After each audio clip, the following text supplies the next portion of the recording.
अगला जो आपका सेट नंबर है वो प्रैक्टिस सेट 11 है।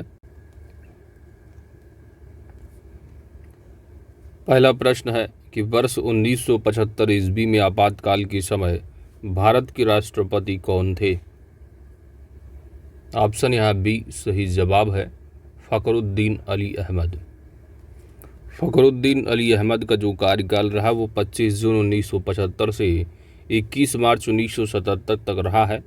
तत्कालीन प्रधानमंत्री श्रीमती इंदिरा गांधी के कहने पर भारतीय संविधान के अनुच्छेद 352 के तहत इन्होंने राष्ट्रपति आपातकाल की घोषणा की थी। भारत में सर्वप्रथम आपात वर्ष 1962 ईस्वी में सर्वपल्ली राधाकृष्णन के समय में लगा था। इसके बाद रामनाथ कोविंद भारत की 14वें राष्ट्रपति हैं, नरेंद्र मोदी 15वें प्रधानमंत्री हैं और एल.वी. नरमन्ना जो इंडिया के CJI हैं, एन.वी. रमन्ना ये 48वें नंबर के हैं। निम्नलिखित में से किसने राष्ट्रपति पद ग्रहण करने से पहले भारत रत्न प्राप्त किया है? तो इसमें से हैं doctor Sarvepalli Radhakrishnan, option A. राष्ट्रपति पद ग्रहण करने से पूर्व डॉक्टर सर्वपल्ली राधाकृष्णन को भारत रत्न पुरस्कार प्रदान किया गया था। डॉक्टर सर्वपल्ली राधाकृष्णन को 1954 में भारत रत्न पुरस्कार CV रमन तथा सी राजगोपालाचारी के साथ दिया गया था। डॉक्टर सर्वपल्ली राधाकृष्णन भारत के पहले उपराष्ट्रपति एवं देश के प्रथम दार्शनिक राष्ट्रपति थे। ध्यान देना है कि भारत रत्न प्राप्त राष्ट्रपति सर्वपल्ली राधाकृष्णन हो गए, राजेंद्र प्रसाद, जाकिर हुसैन, बीबी गिरी, APJ अब्दुल कलाम, प्रणब मुखर्जी हैं। भारत रत्न प्रधानमंत्री अगर देखोगे तो पंडित जवाहरलाल नेहरू, लाल बहादुर शास्त्री, श्रीमती इंदिरा गांधी, मोरारजी देसाई, राजीव गांधी, अटल बिहारी वाजपेयी। अगला प्रश्न है कि भारत का जो प्रथम आधुनिक पुरुष है वो किसे माना जाता है? यहाँ पर आपका सही जवाब बनेगा ऑप्शन डी राजा राम मोहन राय को। राजा राम मोहन राय को भारत का प्रथम आधुनिक पुरुष कहा जाता है। राजा राम मोहन राय को आधुनिक भारतीय धर्म सुधार आंदोलन का जनक, पैगंबर, मसीहा आदि नाम से भी जाना जाता है। राजा राम मोहन राय को भारतीय पत्रकारिता का भी अग्रदूत कहा जाता है। राजा राम मोहन राय ने 20 अगस्त 1928 को ब्रह्म समाज की स्थापना कलकत्ता में की थी। इन्हें राजा की उपाधि मुगल बादशाह अकबर द्वितीय के द्वारा दिया गया था।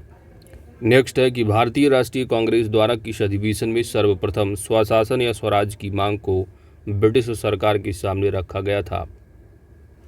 सही जवाब होगा ऑप्शन ए कलकत्ता अधिवेशन 1906। अगला प्रश्न है सूची 1 और सूची 2 को मिलाना है। परियोजनाएं दे रखी हैं और किस नदी पर लोकेटेड यहाँ पर बताना है। पहला जो परियोजना है दैट इज भाखड़ा नांगल परियोजना, तो भाखड़ा नांगल आपका बनेगा सतलुज पर। नागार्जुन आपका हो जाएगा कृष्णा नदी पर। हीराकुंड की लोकेशन होगी महानदी पर और श्रीशैलम जो होंगे ये भी कृष्णा नदी पर है। तो 2 है, थोड़ा ध्यान से मिलाना है। तो ए का जो है 4 होगा, ए का 4 है और बी का नागार्जुन सागर 1 भी हो सकता है और साथ ही साथ 3 भी हो सकता है। तो 1 और 3 जो किसमें दिख रहा है तो 3 ही दिख रहा है। तो यहाँ पर यदि नागार्जुन सागर को 3 मिलाओगे तो श्रीशैलम को आपको 1 पर ले जाना होगा। तो यानी डी का 1 हो जाएगा। तो इस तरह ऑप्शन यहाँ पर आपका बी सही जवाब बनेगा और सी का 2 होगा ही। चलिए आगे बढ़ते हैं। अगला प्रश्न है गति का नियम सर्वप्रथम किसने दिया है? सही जवाब बनेगा ऑप्शन ए न्यूटन। गति का नियम सर्वप्रथम न्यूटन द्वारा दिया गया। न्यूटन ने गति के 3 नियम बताए। गति के पहले नियम को जड़त्व का नियम कहा जाता है। न्यूटन के गति के नियम का उल्लेख प्रिंसिपिया नामक ग्रंथ में मिलता है और न्यूटन को भौतिक विज्ञान का पिता कहा जाता है। अगला प्रश्न यहाँ पर कौन सी औषधि और आविष्कार सुमेलित नहीं है?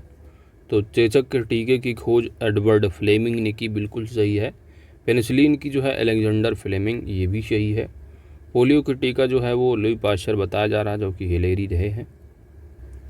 तो हिलेरी के द्वारा खोज की गई थी इसकी। और लुई पाश्चर ने जो है कौन सा टीका खोजा? तो इन्होंने रेबीज, ठीक है, जो कुत्ते उत्ते काट लेते हैं, तो रेबीज का टीका होता है। तो इसलिए यहाँ पर सी जो है गलत है, ऑप्शन सी सही जवाब बनेगा। बाकी इन्फ्लुएंजा का टीका मैरिश हिलमैन ने किया था।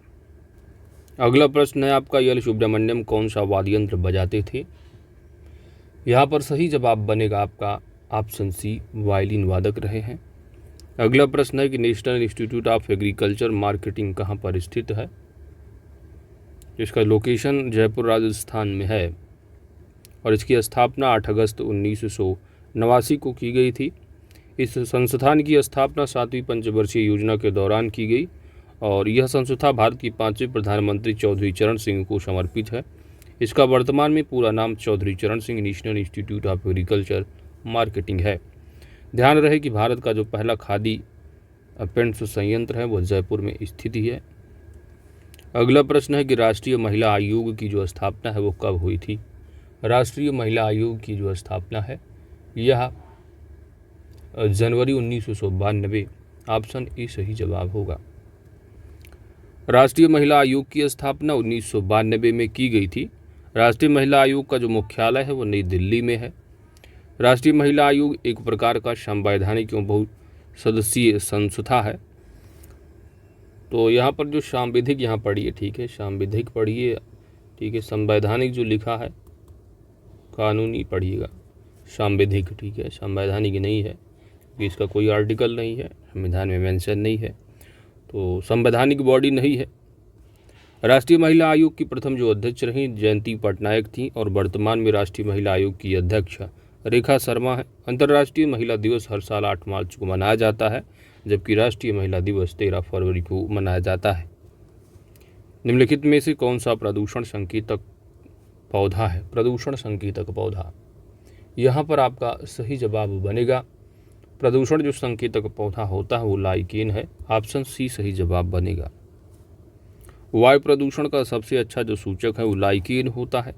यह वायोफाइटा कुल का पौधा है और लाइकेन शैवाल और कवक के बीच सहचर्य का काम करता है।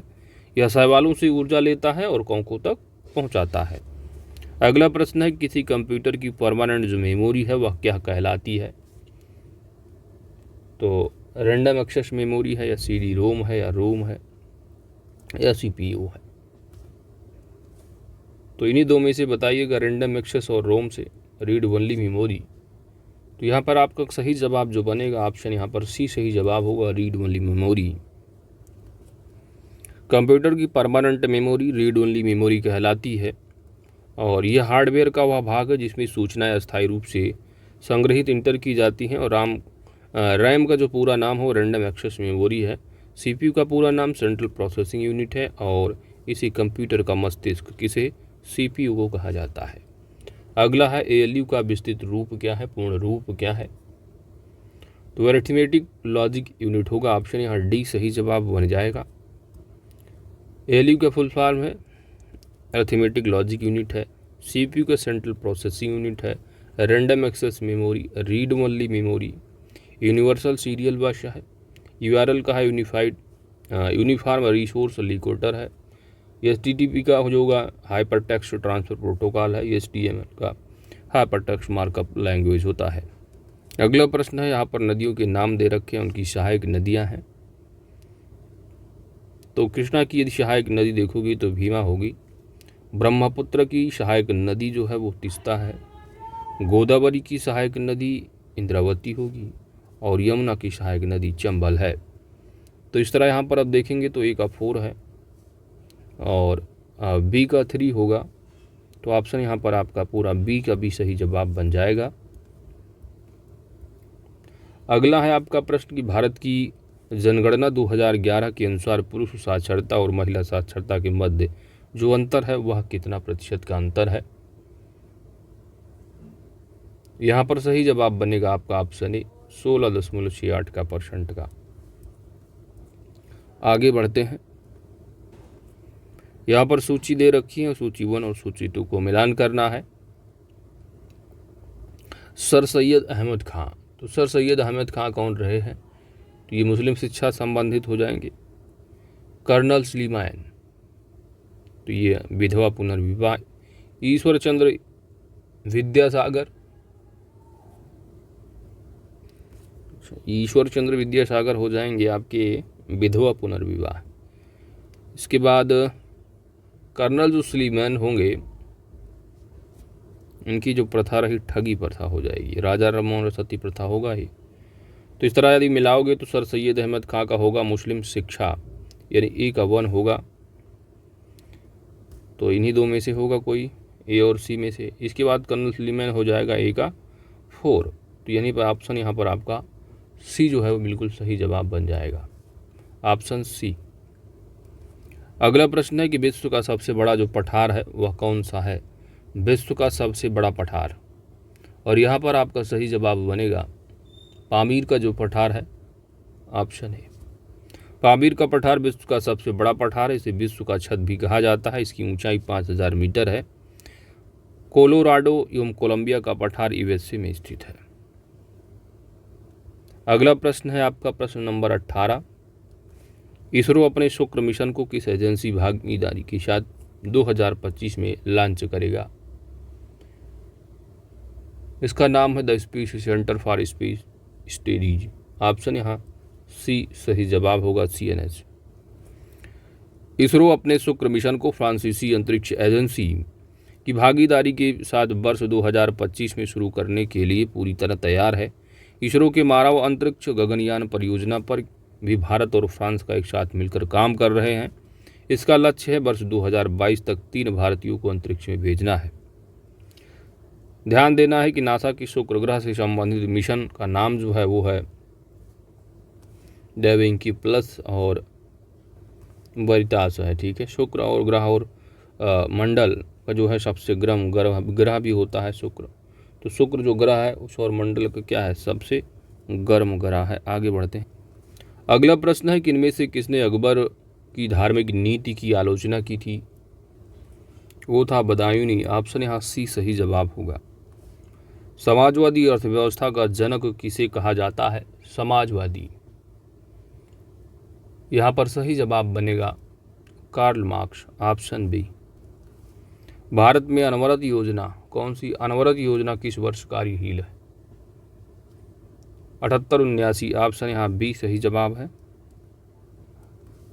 उपभोक्ता मामले, खाद्य एवं सार्वजनिक वितरण मंत्रालय ने प्रवासी मजदूरों की मदद हेतु इस एप्लीकेशन को लॉन्च किया है। सही जवाब होगा मेरा राशन मेरा ऐप। तो मेरा राशन एप्लीकेशन को लॉन्च किया गया है। और अगला प्रश्न है कि भारतीय चित्रकला की सर्वोत्कृष्ट प्रतीक जो उपलब्ध हैं इसके बारे में आपको बताना है, और यहाँ पर सही जवाब बनेगा अजंता एलोरा की भित्ति चित्रों में, ऑप्शन यहाँ बी सही जवाब होगा। यहाँ पर सही जवाब होगा राज्यसभा के जो नए महासचिव बनाए गए हैं Modi, PC Modi, option A सही जवाब हो जाएगा। आगे बढ़ते हैं। राज्यसभा के कुछ प्रमुख अधिकारी हैं, पदाधिकारी, इनको आप देख सकते हैं, जैसे कि सभापति जो कि उपराष्ट्रपति ही होते हैं, TM वेंकैया नायडू हैं, उपसभापति हरिवंश जी हैं, विपक्ष के नेता मल्लिकार्जुन खड़गे हैं, पक्ष के पीयूष गोयल हैं, और महासचिव देश दीपक वर्मा एवं पीसी मोदी। अगला प्रश्न है कि हाल ही में किसके द्वारा गरुड़ ऐप लॉन्च किया गया है? गरुड़ ऐप, और यहाँ पर आपका सही जवाब बनेगा निर्वाचन आयोग, ऑप्शन बी सही जवाब होगा। हाल ही में निर्वाचन आयोग द्वारा गरुड़ एप्लीकेशन लॉन्च किया गया है ताकि चुनाव कार्य तेजी, स्मार्ट, पारदर्शी और समय पर पूरा हो सके। निर्वाचन आयोग का गठन 25 जनवरी 1950 को किया गया था। इसलिए आप जानते हो हर साल जो राष्ट्रीय मतदाता के रूप में आप मनाते हो 25 जनवरी को हर साल। निर्वाचन आयोग का मुख्यालय नई दिल्ली में स्थित है और वर्तमान में भारत के मुख्य चुनाव आयुक्त सुशील चंद्र हैं। तो इसको भी आप वर्तमान में ये भी चेंज हो गए हैं, अब नए नियुक्त हुए हैं जो कि 25वें बने हैं। तो 25वें चीफ इलेक्शन कमीशन का जो नाम है, कमिश्नर साहब, इनका नाम है राजीव कुमार, ठीक है। चलो अगला प्रैक्टिस सेट नंबर 12 है। पहला प्रश्न है कि अशोक के आक्रमण के समय पूर्वी प्रांत की जो राजधानी थी वह कौन सी थी? यहाँ पर सही जवाब बनेगा दोस्तों तोसल थी, ऑप्शन डी।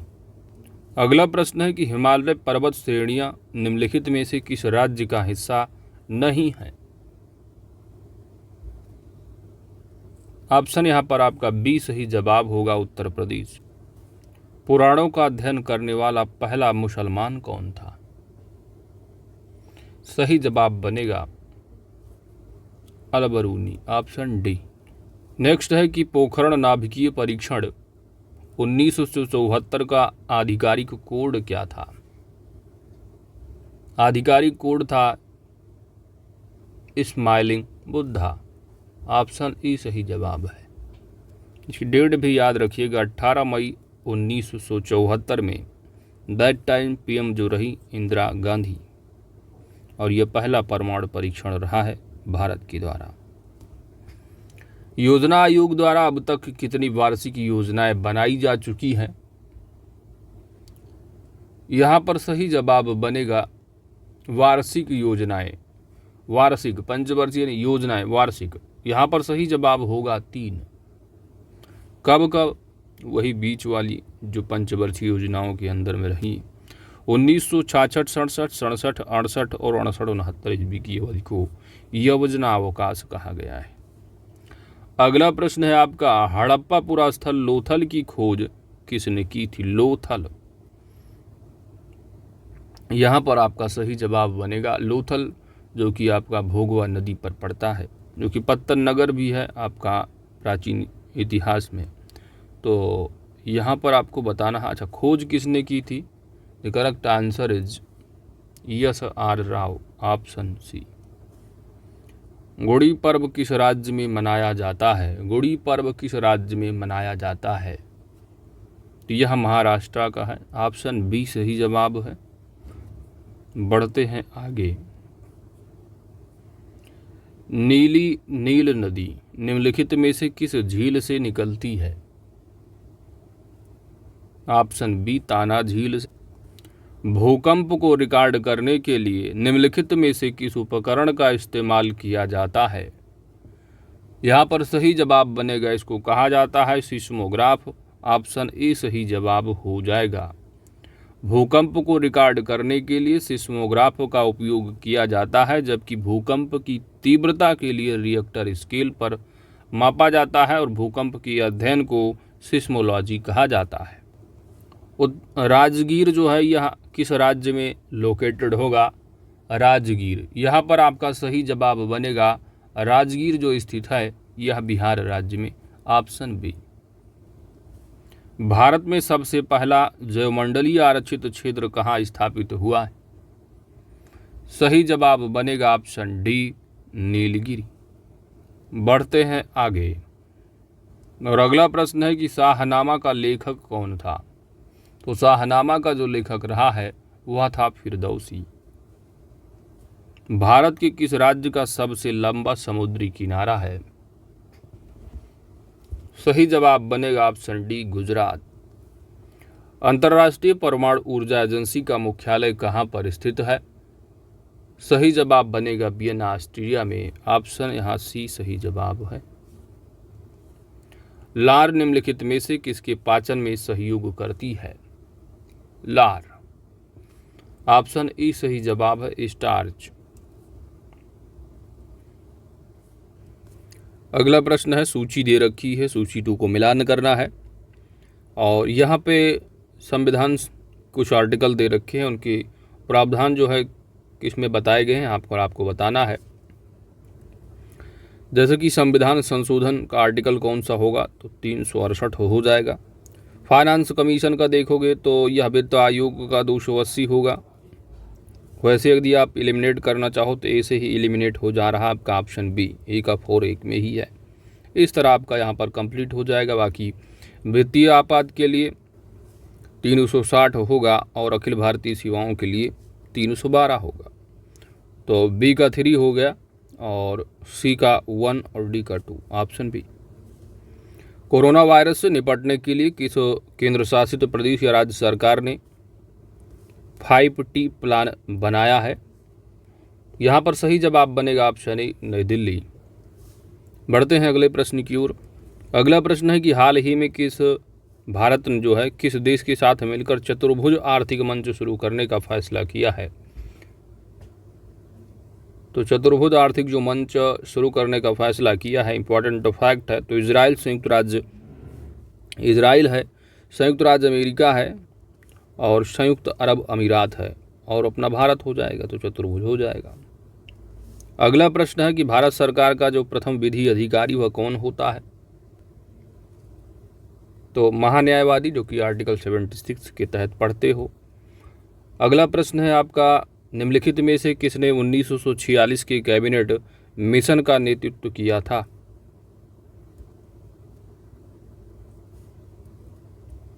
और यहाँ पर आपका सही जवाब बनेगा sir Pethick Lawrence, option C. मीठे पानी की कल्पसर परियोजना निम्नलिखित में से कहाँ अवस्थित है? गुजरात। हाल ही में किस राज्य ने पर्यटकों के साथ दुर्व्यवहार को संज्ञेय अपराध बना दिया है? पर्यटकों के साथ दुर्व्यवहार को संज्ञेय अपराध, तो यह राज्य है राजस्थान, ऑप्शन सी।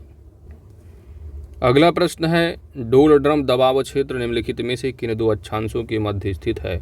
डोल ड्रम दबाव क्षेत्र, सही जवाब बनेगा 5 डिग्री उत्तर से 5 डिग्री दक्षिण, 3 अक्षांशों के मध्य स्थित। तो 5 उत्तर से 5 दक्षिण अक्षांशों के मध्य स्थित है डोल ड्रम दबाव। तो जहां हवा एकदम क्या है, स्थिर होती है, उसे आप डोल ड्रम दबाव क्षेत्र कहोगे। अगला प्रश्न है, प्रथम विश्व युद्ध कब समाप्त हुआ था? पहला विश्व युद्ध कब समाप्त हुआ था? तो 28 जुलाई 1914 से 11 नवंबर 1918 तक चला था, ऑप्शन सी सही जवाब बनेगा। अगला प्रश्न है कि हाल ही में किस राज्य द्वारा धर्मांतरण विरोधी बिल पारित किया गया है? धर्मांतरण विरोधी हाल ही में, तो कर्नाटका होगा, इसके अलावा और भी राज्य हैं। तो दोस्तों इसी के साथ आपका सेट नंबर 12 कंप्लीट होता है और अगला प्रैक्टिस सेट नंबर है आपका 13।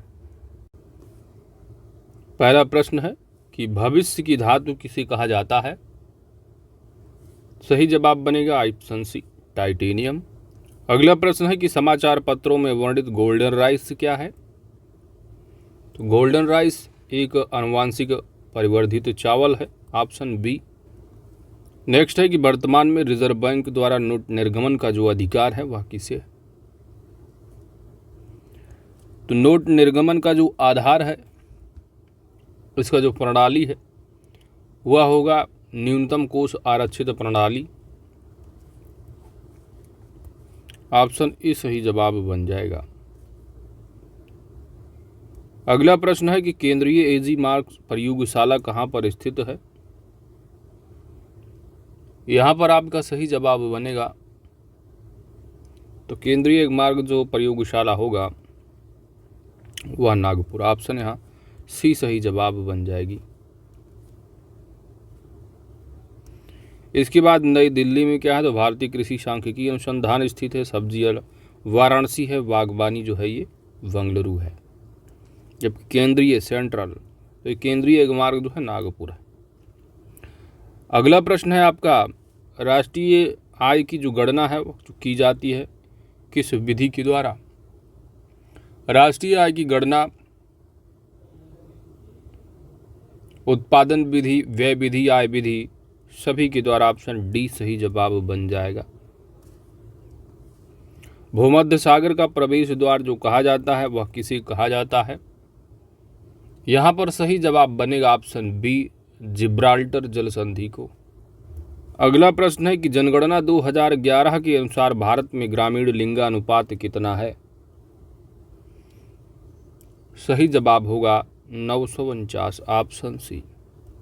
अगला प्रश्न है कि भारत में चंदन की लकड़ी के वन सबसे अधिक कहाँ पाए जाते हैं? तो यहाँ पर आपका सही जवाब बनेगा, तो पुष्पराज राज मूवी आपने भी उसमें भी देखा होगा, ठीक है, जो कि आंध्र प्रदेश का शेषाचलम पहाड़िया रहा, तो ये नीलगिरी और शेषाचलम होगा, ठीक है। तो नीलगिरी ऑप्शन यहाँ पर सी सही जवाब बनेगा, जो कि तमिलनाडु की है। तो तमिलनाडु और आंध्रा के बीच जो शेषाचलम पहाड़ी जो कि आंध्रा की है और नीलगिरी जो आप तमिलनाडु यहाँ पर पाए जाते हैं। तो नीलगिरी यहाँ पर आपका सही जवाब बन जाएगा ऑप्शन सी। निम्नलिखित में से अशोक के द्विभाषी अभिलेख कौन थे? सही जवाब बनेगा सर इकुमा दड़िज कंधार अभिलेख, ऑप्शन डी। सल्तनत काल में किस शासक ने सर्वाधिक नहरों का निर्माण कराया था? सर्वाधिक नहरों का निर्माण, ऑप्शन सी सही जवाब होगा फिरोज शाह तुगलक। अगला प्रश्न है कि भारतीय जो संविधान है वो मान्यता देता है। पहला दिया है केवल धार्मिक अल्पसंख्यकों को, गलत। केवल भारतीय अल्पसंख्यकों को, गलत। यहाँ पर सही जवाब बनेगा धार्मिक व भाषाई अल्पसंख्यकों का, जो कि आर्टिकल 29 में मेंशन है। भारतीय संविधान में मूल कर्तव्यों का जो उल्लेख कब किया गया? तो मूल कर्तव्य जो कि मूल संविधान में नहीं रहा है, बाद में ऐड किया गया है 1976 में। ऑप्शन यहाँ पर आपका ए सही जवाब बनेगा। भारतीय संविधान में संविधान संशोधन के कितने प्रकारों का वर्णन किया गया है? तो यहाँ पर आपका सही जवाब इन्होंने 3 ही दिया होगा। बाकी संविधान में देखोगे तो 2 तरह के हैं, ठीक है, लिखा है तो देख लो, 3 ही लगा दीजिएगा। बाकी आर्टिकल जब आप देखो तो 368 जो आर्टिकल है भाग 20 में जिया गया है, तो वहाँ पर 2 ही बातें विशेषकर कही गई हैं। एक विशेष बहुमत की और विशेष बहुमत तथा आधे राज्यों का जो है वहाँ पर अनुसमर्थन होना ज़रूरी हो जाता है। साधारण बहुमत की बात नहीं की गई है, संविधान में कहीं भी नहीं बात की गई है। 2 ही तरह के संविधान में बताए गए हैं। अब इन्होंने क्या, हर बुक में यही छापा गया है, 3 तरह के होते हैं साधारण बहुमत। साधारण बहुमत तो संविधान में कहीं मेंशन नहीं, ये तो है तो अपने आप ऐसी है, ठीक है, लेकिन आप पढ़ लो 3 प्रकार के हैं। आगे बढ़ते हैं। और संविधान संशोधन की जो प्रक्रिया है ये कहाँ से किस संविधान की लिया गया है, तो ये भी याद रखिएगा, साउथ अफ्रीका है, दक्षिण अफ्रीका, ठीक है। निम्नलिखित में से कौन से समूह में बैक्टीरियल रोग दिए गए हैं? तो बैक्टीरिया से जो होने वाले रोग हैं डिप्थीरिया, लेप्रोसिया और प्लेग, ऑप्शन यहाँ बी सही जवाब। नेक्स्ट है कि भारतीय मौसम विभाग ने भारतीय ऋतुओं को कितने भागों में विभाजित किया है? तो ठंडी, गर्मी, बरसात और शरद ऋतु यानी 4 होंगे। ऑप्शन सी सही जवाब बन जाएगा। निम्नलिखित में से कॉफ़ी की जो किस्म है वो कौन सी है? तो कॉफ़ी की जो किस्म इसमें से है वो है अरेबिका, लिबेरिका और वेस्टा, यानी सभी। ऑप्शन डी यहाँ सही जवाब बन जाएगा। आगे बढ़ते हैं। अगला प्रश्न है कि भारत के किस पर्वत श्रेणी में शेषनाग तथा वेरीनाग झील स्थित है? यहाँ पर आपका सही जवाब बन जाएगा ऑप्शन सी जासकर। राष्ट्रीय मानवाधिकार आयोग का गठन कब हुआ है? 12 अक्टूबर 1993, ऑप्शन ए।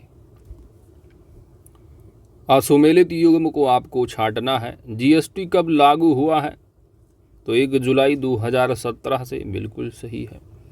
जीएसटी की जो प्रकृति है वह प्रत्यक्ष कर प्रणाली है, तो प्रत्यक्ष नहीं, डायरेक्ट नहीं, इनडायरेक्ट यानी अप्रत्यक्ष कर है, अप्रत्यक्ष कर प्रणाली होगी। तो यहाँ पर बी आपका सही सुमेलित नहीं है, ऑप्शन बी सही जवाब होगा। संशोधन कौन सा है जीएसटी का? तो 101वां संशोधन है। और सबसे अंत में जीएसटी पारित करने वाला जो राज्य रहा है जम्मू कश्मीर रहा है।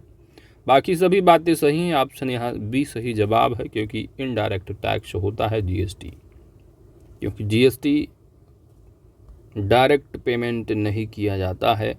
आइए आगे बढ़ते हैं। अगला प्रश्न है 2011 की जनगणना के अंतिम आंकड़ों के अनुसार भारत में महिलाओं की जो साक्षरता दर है वह कितनी है? महिलाओं की, यहाँ पर सही जवाब बनेगा 64.6%। केंद्र सरकार ने कहाँ पर केंद्रीय विश्वविद्यालय को मंजूरी दी है? यहाँ पर सही जवाब होगा लद्दाख। किस राज्य सरकार ने मुख्यमंत्री किसान मित्र ऊर्जा योजना शुरू करने की घोषणा की है? वह राज्य है राजस्थान, मुख्यमंत्री किसान मित्र, ऑप्शन सी। अगला प्रश्न है कि डिजिटल ग्राम केंद्र का उद्घाटन कहाँ पर किया गया है। डिजिटल ग्राम केंद्र, यहाँ पर सही जवाब बनेगा जम्मू कश्मीर। आईओसी द्वारा देश का पहला ग्रीन हाइड्रोजन संयंत्र कहाँ स्थापित किया गया है। आईओसी द्वारा देश का पहला ग्रीन हाइड्रोजन संयंत्र उत्तर प्रदेश में स्थापित किया गया है। भारत का 52वां अंतर्राष्ट्रीय फिल्म महोत्सव कहाँ पर आयोजित किया गया। Goa, option A. अगला प्रैक्टिस सेट नंबर है 14।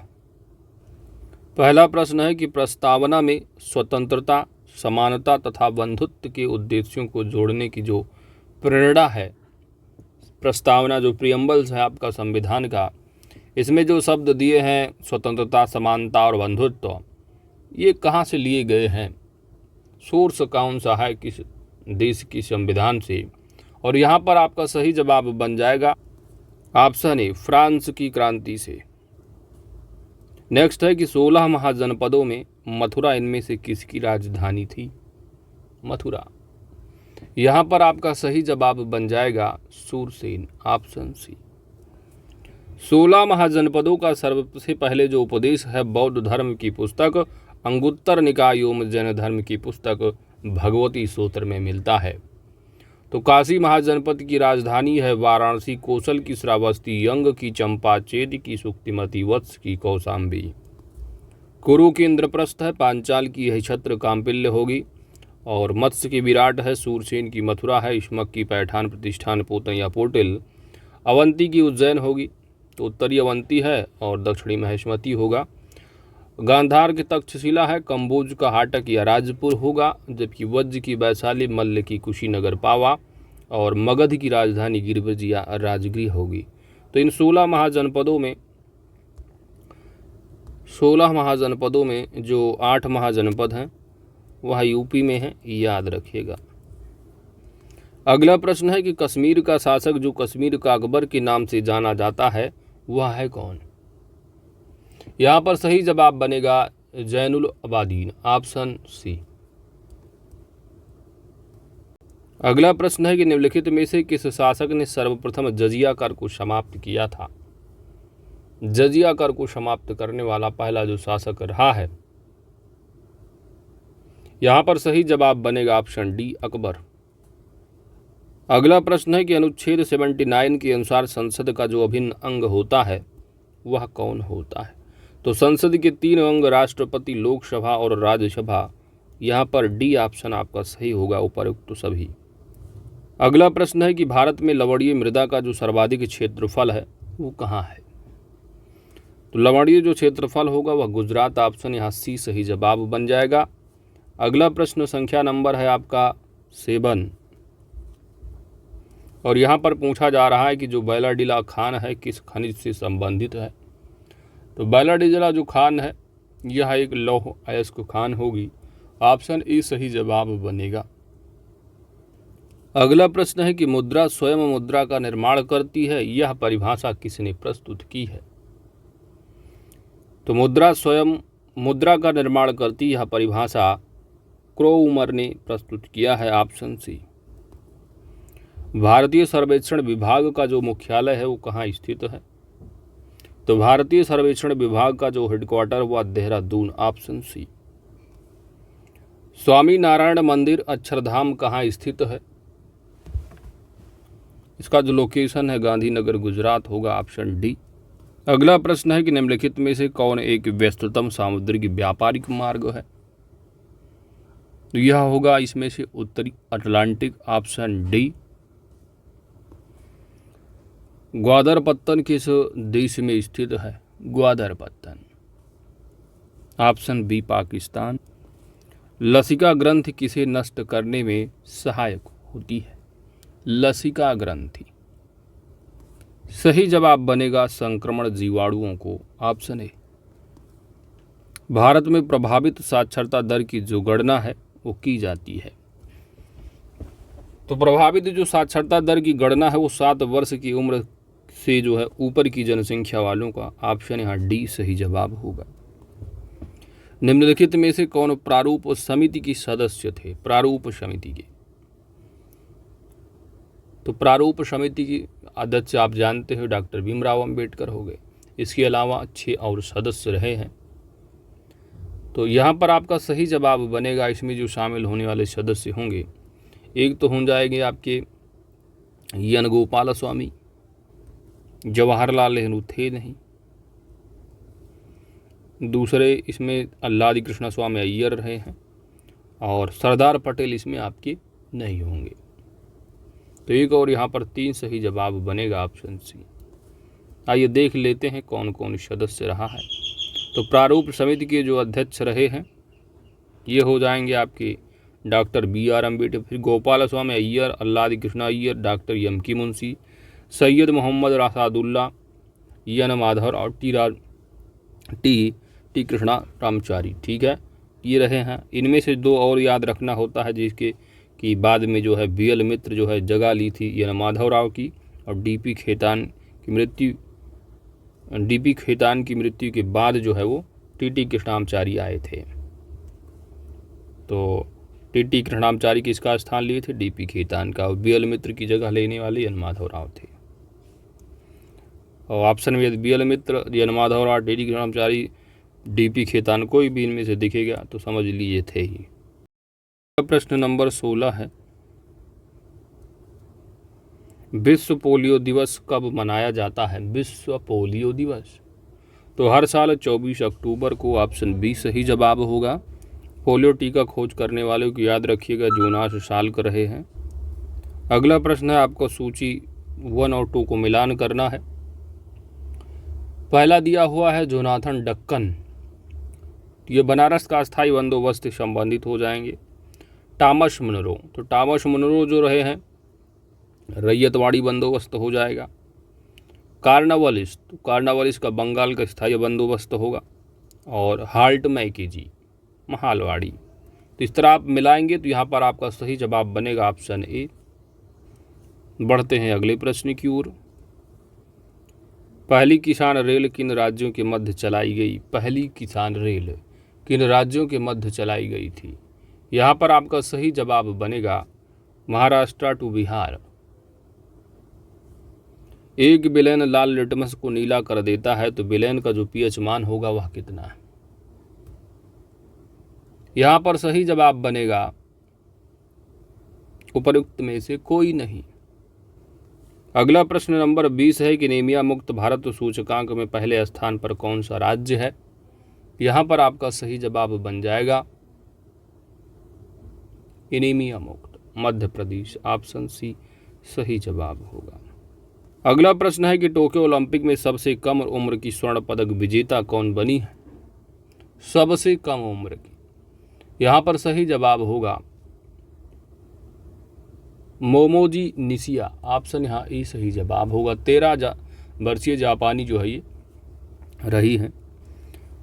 अगला प्रश्न है बचपन वाला लाभ फ्लोटिंग तैरने का जो नियम है सिद्धांत की खोज किसने की है? सिंपल सी बात, आर्किमिडीज। Option D. अगला प्रश्न है कि आबिद हुसैन कमेटी किस क्षेत्र के लिए बनाई गई थी? Abid Hussain committee. Option A लघु उद्योग। नेक्स्ट है आपका सुमेलित करना है यहाँ पर और मिलान करके बताना है कौन सा सही है। तो यहाँ पर पहला पुरस्कार दिया है भटनागर पुरस्कार, तो ये किस क्षेत्र के लिए दिया जाता है? साइंस विज्ञान हो गया। BC राय पुरस्कार किसके लिए दिया जाता है? तो औषधि किस क्षेत्र में? दादा साहब फाल्के फिल्म हो जो है आपका। इसके बाद गंधर्व पुरस्कार साहित्य। तो इस तरह आप मिलाएंगे तो यहाँ पर आपका सही जवाब बनेगा ऑप्शन ए। डिजिटल इंडिया के नए ब्रांड एम्बेसडर कौन है? यहाँ पर सही जवाब है अंकित फाड़िया। ऑप्शन डी सही जवाब बन जाएगा। दोस्तों इसी 2500 प्रश्न के साथ आपका सेट नंबर 11 से लेकर की 14 तक कंप्लीट हो जाता है।